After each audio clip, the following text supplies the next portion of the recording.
दोस्तों, अगर आपको ये वीडियो पसंद आए तो मेरे चैनल को लाइक सब्सक्राइब ज़रूर कर लीजिए। आज की हमारी कहानी का शीर्षक है बुद्धि का बल। यह कहानी महान दार्शनिक सुकरात से जुड़ी मोटिवेशनल कहानी है। चलिए शुरू करते हैं। विश्व के महानतम दार्शनिकों में से एक सुकरात एक बार अपने शिष्यों के साथ बैठे कुछ चर्चा कर रहे थे। तभी वहाँ एक ज्योतिषी आग पहुँचा। वह सबका ध्यान अपनी ओर आकर्षित करते हुए बोला, मैं ज्ञानी हूँ। मैं किसी का चेहरा देखकर उसका चरित्र बता सकता हूँ। बताओ, तुम में से कौन मेरी इस विद्या को परखना चाहेगा। सभी शिष्य सुकरात की तरफ देखने लगे। सुकरात ने उस ज्योतिषी से अपने बारे में बताने के लिए कहा। अब वह ज्योतिषी उन्हें ध्यान से देखने लगा। सुकरात बहुत बड़े ज्ञानी तो थे, लेकिन देखने में बड़े सामान्य थे। हालांकि उन्हें कुरूप कहना भी कोई आश्चर्य की बात नहीं होगी। ज्योतिषी उन्हें कुछ देर निहारने के बाद बोला, तुम्हारे चेहरे की बनावट बताती है कि तुम सत्ता के विरोधी हो। तुम्हारे अंदर द्रोह करने की भावना प्रबल है। तुम्हारी आंखों के बीच पड़ी सिकुड़न तुम्हारे अत्यंत क्रोधी होने का प्रमाण देती है।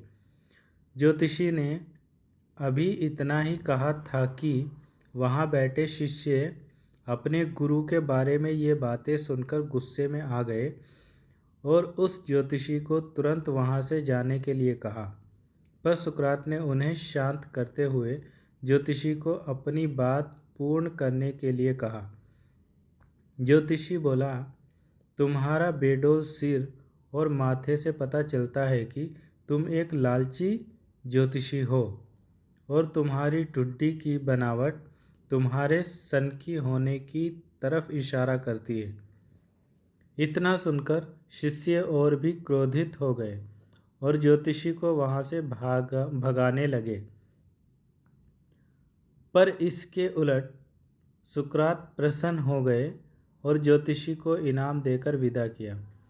शिष्य सुकरात के इस व्यवहार से आश्चर्य में पड़ गए और उनसे पूछा, गुरुजी, आपने उस ज्योतिषी को इनाम क्यों दिया, जबकि उसने जो कुछ भी कहा वो सब गलत है।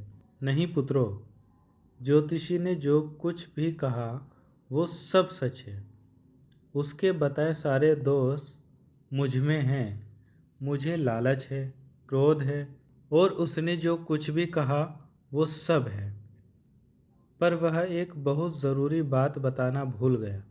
उसने सिर्फ बाहरी चीज़ें देखी, पर मेरे अंदर के विवेक को नहीं आंक पाया, जिसके बल पर मैं इन सारी बुराइयों को अपने वश में किए रहता हूँ। बस वह यहीं चूक कर गया। वह मेरे बुद्धि के बल को नहीं समझ पाया। इतना कहकर सुकरात ने अपनी बात पूर्ण की। दोस्तों, आपको कैसी लगी यह कहानी हमें कमेंट बॉक्स में ज़रूर बताइए। Thank you so much.